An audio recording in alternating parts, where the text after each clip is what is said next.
Welcome to YOUCANIC. In this video, I'm going to show you how to check the transmission fluid temperature. So here we have a Mercedes with a 7-speed automatic transmission.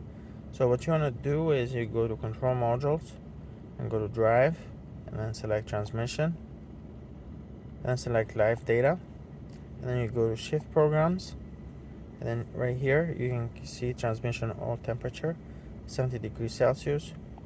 If this menu sometimes, depending on the transmission that's on the car, might look slightly different, so you might have to look around at these different live data streams. So for example, torque converter lookup also is showing the transmission oil temperature, but in one of these options here you're going to have that transmission oil temperature, and that's necessary, especially if you're trying to check the transmission fluid level. You want to be at the specific temperature, so you're getting accurate and correct reading for that transmission fluid level. Thank you for watching YOUCANIC, where you can be the mechanic.